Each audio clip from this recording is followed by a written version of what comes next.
السلام عليكم ورحمة الله وبركاته. أهلا وسهلا بكم جميعا. دي قناة تاكسي ومعاكم شيماء. هنتكلم في فيديو النهاردة عن نفسك، وهتكلم عن حاجة انتشرت مؤخرا. هي مش مؤخرا قوي، ولكن آخر فترة دي لقيت ان في بنات كتير بتفكر انها تعمل الحاجات دي، وهي عمليات التجميل. هم لسه في سن المراهقة. يا ريت تستنوا معايا لاخر الفيديو علشان تشوفوا معاناتي انا كمان من موضوع الحقن وعمليات التجميل دي.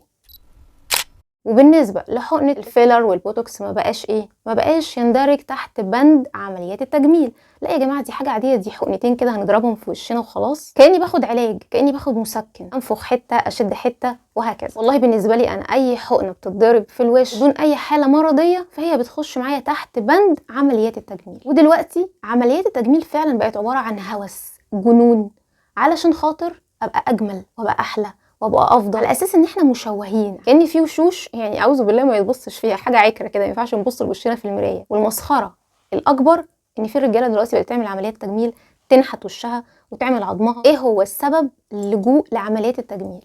اول حاجه واهم حاجه واخر حاجه كمان هو عدم الرضا والتقبل لخلقه ربنا اللي هو خلقني عليها. بقى في تدقيق في اقل تفاصيل في وشنا وفي عيوب وشنا، اللي هي من وجهة نظرنا ان هي عيوب، ممكن تكون حاجة جميلة وانتي كمان شايفاها عيب. ونسينا حاجة مهمة جدا، نسينا التقبل. وممكن يكون مناخيري كبيرة شوية، ممكن تكون مناخيري عريضة محدبة، شفايفي مش متناسقة إلى حد ما، الشفة اللي فوق أكبر من اللي تحت، اللي تحت أكبر من اللي فوق، فدي أو دي أي حاجة وعكسها بقى بالنسبة لأي حد شكلها مش حلو. لو الحاجة صغيرة عايزين نكبرها، ولو الحاجة كبيرة عايزين نصغرها.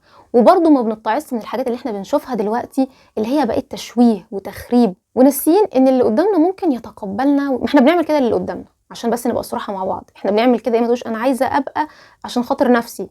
اقليه قوي اللي بيدوروا على عشان خاطر نفسهم، واللي بيدوروا عشان خاطر نفسهم قليل برضه ان هم بيلجأوا على عمليات التجميل عشان خاطر ارضي الاخرين وابقى حلوه في عيون الاخرين. كل واحد بيبقى عاوز يبقى حلو وعاوز يبقى جميل، حاجه مش وحشه، ولكن نعملها بالطرق المباحه. وزي ما قلت لكم، نسينا اللي قدامنا ممكن يتقبلنا ويحب ملامحنا اللي احنا شايفينها قبيحه شوفها جميله جدا. هي في الاول وفي الاخر مساله رضا وتقبل لنفسك. تعالوا بقى ناخد نماذج حقيقيه طبعا من واقعنا السيء وللاسف.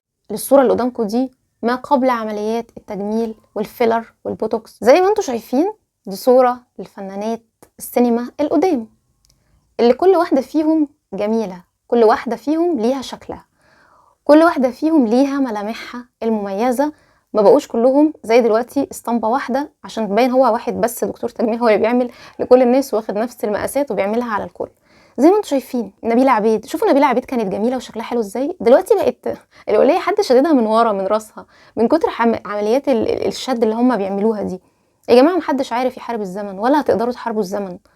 مش عارفة ليه انتوا مش عايزين تفهموا الموضوع ده. كانش في حاجة اسمها مقاييس جمال ومقاسات ومسافات والحاجات دي كلها، كان في حاجة اسمها كل واحدة ليها شكل مميز. بصوا الصورة اللي هتظهر قدامكم دلوقتي فعلا دي اكتر صورة قرفتني لما شفتها. بصوا المنظر وهي بتعمل الحقنة، بصوا شفايفها اللي فوق اترفعت بشكل مقزز اقسم بالله وشكل مقرف وحش عشان توصل من المنظر اللي فوق للمنظر اللي تحت. طب انتي اللي عملتي الحاجة دي هل انتي مرتاحة؟ يعني انتي بحس ان بقهم مطرطر كده لقدام، كل واحد دلوقتي بقها عايزاه تبقى عامل كده، وانتي بتتكلمي حاسه انك مرتاحه. انتي بقى ضربالك كام حقنه، وطبعا بقى لما افرضي بقى وانتي قاعده كده فجاه لقيتي وفي ناس تقول لك الفيلر بيدوب، الفيلر بيبوظ، بيبقى معمول غلط، فبتبقى شفايف مدلدله لتحت. والكل دلوقتي يعني كلهم نفس الشكل. حضراتكم كلكم دلوقتي واخدين شكل الكوره. اغلب الناس دلوقتي بتتريق على الحاجات اللي هم بيعملوها، واكترهم بيكونوا شباب. بقى في نوع من انواع السخريه، عقده البنات على السوشيال ميديا، وهي ان انا كل ما افتح الموبايل بتاعي انستجرام اقلب يوتيوب، اي فيديوهات تيك توك، الحاجات دي كلها اشوف البنات يعني ابقى بصي شايفه وشها عامل ازاي. ده احنا خلقتنا اعوذ بالله، ايه المنظر ده؟ البت وشها مرايه متصنفر مفيش غلطه كده، يعني هم دول مش بني ادمين؟ ربنا خلقهم زينا زيهم. البنت نزلت الفيديو وكاتبه بالسوشيال ميديا، احنا يا جماعه ده شكلنا بالسوشيال ميديا، ده اللي البنات بتشوفه وبتتعقد في السوشيال ميديا. قامت منزله وشايله الفلتر. ايه رايكم في الشكل؟ يعني عايزين تمشوا بفلاتر بقى في الشارع؟ ربنا يكرمكم يخترعوا الموضوع ده في الصين. تعالوا نخش على اللي بعده، انا هبهركم بجد والله، هبهركم زي ما انا انبهرت. لما تشوفوها لازم تسالوها انت روتين اللي بتستخدميه لشعرك ايه. الميك اب يعني بسيط جدا، برضو في لمعه كده في الجسم حلوه جميل قوي. مش عايز اطول عليكم، تعالوا نشوف قبل الميك اب. ايه رايكم؟ انا قلت دي واحده تانية، انا قلت دي مش هي. ازاي هنا؟ معلش افهم. المناخير هنا صغيره وهنا كبيره. الحقيقه الحاجه الوحيده الصح ان عينيها زرقاء. الشفايف هنا كبرت، الشفايف هنا رفيعه. الجسم، الرقبه جسمها فيه شحوب، يعني جسمها شاحب كده، مش فيه نضاره، مش فيه حيويه. فطبعا الميك اب اللي اتعمل لها تحط على الجسم الوان، هايلايتر، جليتر. شعرها هنا محروق، في حاجه في الشعر غلط. الفيديو اللي انتوا شايفينه قدامكم ده طبعا دلوقتي علشان خاطر انوثه بقى ويبقى شكلها حلو، الحاجات دي كلها زي ما انتوا شايفين. هي في كام واحد بيشتغل فيها؟ 3 بيعملوا حاجات في الاندر ارم تحت الابطين عشان خاطر لو في شويه غمقان نفتحهم، عشان احنا لما نشوفهم قدام الكاميرات والاضاءه ننبهر، نقول ايه الفظاعه دي. شعر بيتعمل، وش بيتظبط. شوفوا كام واحده بتشتغل علشان خاطر تطلع في اللقاء اللي هي هتعمله. تعالوا نتكلم عن اللي اخطر من عمليه التجميل من وجهه نظري فعلا، وهو الميك اب. الميك اب بيعمل ايه؟ الميك اب بيقلب العجوزه صبيه، والراجل ست، والست راجل، والانسان ممكن يبقى قرد عادي جدا. كل ده بالميك اب. وما تستغربوش، وتستغربوا ليه؟ ما انتوا مش فاتحين موبايلات ليل ونهار وعارفين اللي بيحصل. يغير فعلا من بني ادم لبني ادم تاني، يعني بيعمل معجزات. فانا شايفه ان انت توفري فلوسك ومجهودك وصحتك، وهاتيلك بلتتين حلوين كده من الميك اب وشقلبي بيهم وشك. كل يوم اعملي لك نسخه شكل، بس خليكي دايما فاكره ان الاصل يبقى دايما افضل. الصوره اللي قدامنا دي لست تقريبا في الخمسينات، مامة العروسه تقريبا، بتعمل لها ميك اب. بصوا الميك اب عمل فيها ايه، والله صغرت 20 سنه. واكيد طبعا الميك اب اتحط له كمان فلتر.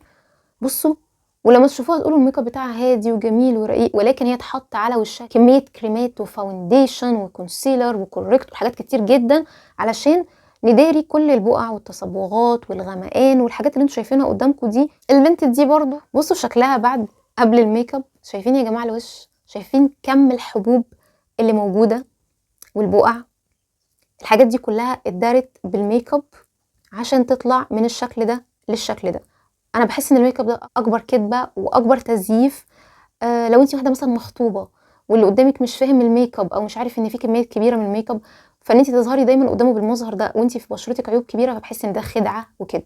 انقلكم بقى لناس تانية صادقه فعلا. العالميه هدى بيوتي، صاحبه اشهر ماركه ميك اب، اشهر ماركه ميك اب واغلى ماركه ميك اب دلوقتي ممكن تكون موجوده، بتنشر صوره حقيقيه وصوره مزيفه. وبتقول ايه؟ غش المشاهير والمبالغه في الفوتوشوب. الست حاطه صوره قبل وبعد ليها زي ما انتم شايفين. الجسم شكله عامل ازاي؟ البطن، في بطن متعرجه، تحت دراعها في تنيات. الرجل زي ما انتم شايفين، الرجل طبعا شوفوا البنات دلوقتي كلها وسطها داخل لجوه قد كده، ومن تحت طالع قد كده، ومن فوق طالع قد كده. وانت عملتي ده ازاي يا ست الكل؟ لو بتشوفوا بنات كده حقيقيه في الواقع، ففي لبس بيتلبس بيعمل كل الحاجات اللي انتوا بتشوفوها دي.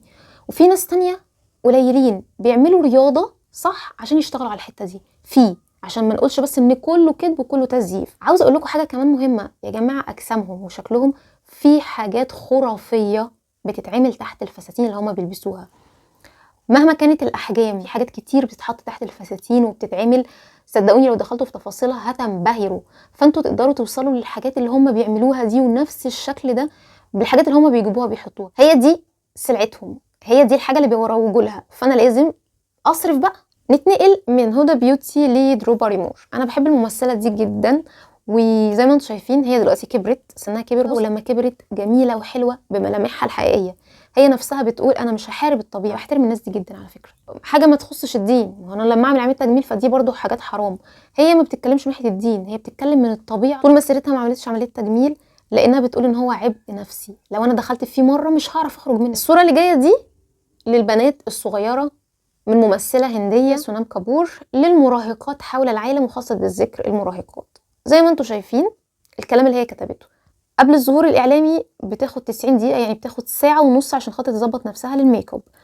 وفي من 3 ل6 اشخاص بيشتغلوا على الميك اب بتاعها. قالت كمان بحط خافي عيوب في اماكن في جسمي، كل ده علشان خاطر انا الواجهه اللي بتطلع التلفزيون اللي لازم يكون شكلها مثالي، ولكن تحت المثاليه دي بعمل حاجات كتير جدا. بعد كل اللي هي بتعمله ده برضو الصور بتاعتها بتخضع للفلاتر. ليه كل حاجه دلوقتي ماشيه بفلتر؟ وفي موقف شهير للممثل التركي، اخر واحد كان في مهرجان من قريب اللي هو كان مع توبه ده، بس كان موقف مضحك. وهو في بنت جايه بتتصور معاه فبتفتح الكاميرا فهو فضل يضحك لانها حاطه فلتر، فالراجل بقى فيه ميك اب في وشه. انت جايه تصوري مع الراجل كمان مش قادره تفتحي الكاميرا العاديه وبعد كده اعملي الايديت اللي انت عايزاه كله. نتنقل بقى دلوقتي لحقيقه وجوه المشاهير اللي هو المهرجان اللي كان في السعوديه ده. باين بصوا لطيفه لطيفه يا لطيفه، بصوا هنا هي كمان بتعمل شعرها، فكل حاجه في حاجات باينه في البشره، عيوب قويه جدا.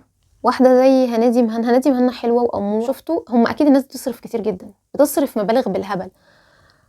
وشها في حبوب عادي جدا، قرطه فيها حبوب، خدودها فيها حبوب، لان زي ما بقول لكم اللي بيعملوا ميك اب برضه بيحطوا فلاتر على الميك اب. صابون مبارك دي عمري ما شفت لها صوره او فيديو في مهرجان مباشر كده الا فعلا بلاقي في تفاصيل وشها فيه حاجات كتير جدا غلط. الصوره دي بقى دي واحده مش من المشاهير، انا ما اعرفهاش، انا شفتها بس ايه لفت نظري اول حاجه من قبل ما اقرا الكلام الميك اب اللي هي حطاه. انا قلت مال الميك اب كده مش حلو. اتفاجئت لما الراجل كان بيسالها على الفستان كلفك كام، ولقيت ان العقد اللي هي لابساه بيقول ايه العقد فاخر من الالماس، الماظ، لابسه الماظ بمليون وي. الست اللي تصرف مليون وي في عقد فانت اكيد جايبه ميك اب يعني ما يتوصفش. فان فينش الميك اب يطلع بالمنظر ده والشكل ده، اللي هيشوف يقولك انت حاطه ميك اب ب2 جنيه ونص. فاحيانا كتير ان برضو واقع غير الصوره. تعالوا بقى نخش على التقيل، جورجينا. اظن احنا عارفين جورجينا وصرف جورجينا، والراجل مش مقصر معاها في اي حاجه، والست مش هيصه نفسها على الاخر. ولكن جورجينا برضو عندها عيوب في وشها، يا نهار ابيض ازاي مش قادره تصرف. اصلا بني ادمين والله، هم مش كائنات فضائيه ولا خارقه للطبيعه، بتتضرر بشرتهم في اوقات بيحتاجوا ان هم يعالجوها لحد ما ترجع كويسه، وكل حاجه عادي جدا. يعني تفاصيل الوش في شويه فسافيس كده، في شويه حبوب، فينش الميك اب مش احسن حاجه. لما تيجي تحطي الكونسيلر الفاونديشن تقولي بيعمل مني بعد فتره. انا والله بجيب حاجات غاليه جدا بس مش عارفه ليه بتبقى مش ما بتوصلش لحاجه كويسه. احيانا بس تبقي محتاجه شويه حاجات كده تفهميها في الميك اب عشان تظبطي الدنيا. ولكن برضو المشاهير بيمروا بالحاجات دي وبتبقى الموضوع عندهم برضو مش حلو. الصوره دي برضو زي ما انتم شايفين اعتقد انها بنت اجنبيه، ما بيهتموش بعنايتهم الشخصيه قوي والنظافه الشخصيه. يعني زي ما انتم شايفين هي البنت عامله مانيكير بقى وايديها والكلام ده كله، ولكن في رجلها في شعر. وفتحت على الرابع كده لا اظبط نفسي وانضف نفسي والحاجات دي كلها عشان لما تشوفيهم ما تقوليش ان هم بشرات بلاستيكيه زجاجيه ما فيهمش غلطه، لا في غلطات اهو. تعالوا نختم بقى باخر نموذج وحاجه كده كويسه والحمد لله تحسسنا ان في امل في الحياه وفي الدنيا. دي ممثله تركيه. التركيين اكتر حاجه بيميلوا للطبيعه. شفت الميك اب اللي بيعملوه ذات نفسهم، بصوا بيحطوا ممكن يحطوا كل الميك اب ولكن نتفه نقطه ندعه كده بيفضلوا يعملوا بيها وشهم، مش كميات زي ما احنا العرب متخصصين فيها. بصوا هي حاطه ميك اب على فكره بس نزلت الصوره واضحه انها من غير فلتر، في ندبات شويه مثلا هنا باينه. يا ريت نشوف ناس حقيقيه كتيره زي دول. انا بقولك يا بنتي انت زي القمر وجميله والله، جميله جدا. عندها شويه حبوب في وشها، ما عملتش فلاتر ودارتهم، حلوه البنت، حلوه. حواجبها مش بيرفكت بس حلوه. شفتوا بقى ان في حاجات ممكن تبان من وجهه نظركم انها مش حلوه ولكن اللي يشوفها يتقبلها وتبقى حلوه. في ناس لسه حقيقيين وطبيعيين وشكلهم حلو زي ما هم. مكتوب المعنى الحقيقي لميك اب ناعم وخفيف، كلمه ناعم وخفيف، ولكن هي دي ما بقتش، كانت واحده وبقت واحده تانية. اخر صوره هو كومنت كان على فيديو من الفيديوهات، عجبني التعليق جدا طبعا وواخد 1996 لايك ده وقتها، يمكن بعد كده اخد اكتر من كده بكتير، فالناس حابه قوي الكلام ده.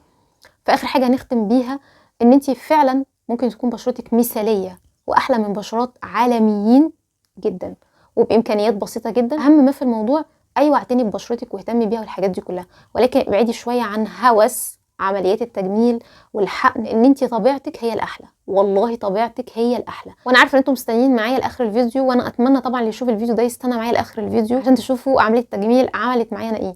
هو كان مجرد عنوان واسم مش اكتر. على مدار الفيديو انتوا عرفتوا وجهة نظري في الموضوع ده، واللي هو باذن الله باذن الله اكيد على مدار حياتي ان شاء الله مش هعمل اي حاجه من اللي بتحصل دي، لان في تمارين انت ممكن تعمليها لوشك، في عنايه ممكن تعمليها. واقول لكم ايه، اقول لكم مع الف سلامه، مع فيديو جديد كل يوم خميس ان شاء الله.